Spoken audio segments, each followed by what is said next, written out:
retired the space shuttle this past year after 30 years of excellent service to our nation, and its time had come. It had been a fantastic program. It had done amazing things. But now NASA's ready to really take the next step, which is a more continued presence in outer space beyond low Earth orbit. Our ultimate goal is to get humans to Mars.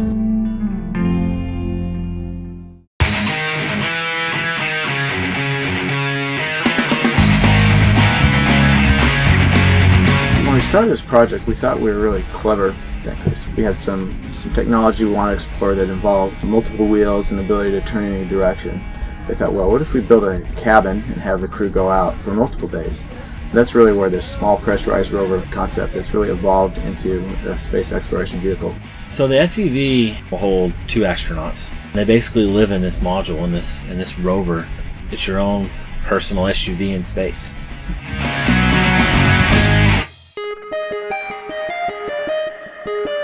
You always want it to be as light as possible.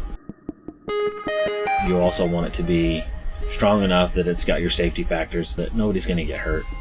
You're going at several thousand miles per hour just to escape the Earth's atmosphere.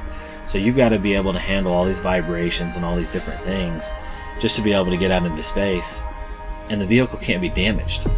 There's probably around 60 to 80 parts on this particular rover. It's all done by additive manufacturing for a lot of different reasons. You know, sometimes traditional manufacturing methods don't really work for some parts that you want to build, where you can do it with additive manufacturing, and it's really simple. It really takes no effort for what would otherwise be a very complex process.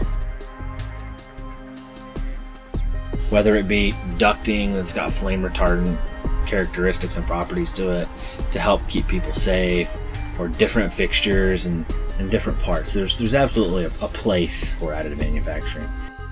There's a lot of things that you don't see that really get to go on is the design verification and the functionality checks of parts before we send them to be manufactured. If the final product is not going to be an additive manufacturing plastic part, we will do it in a rapid prototype fashion where you'll get it back in maybe an hour, a day.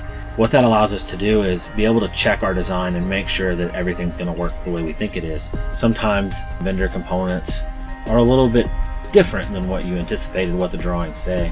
So you're able to functionally build up this assembly and check it to say, hey, this is what we want, or hey, we need to make some tweaks. So by doing additive manufacturing, rapid prototyping, it allows you to keep your costs down. Everybody's got a budget to deal with, and we're no different. Being able to make a difference and leave my mark is really what inspires me.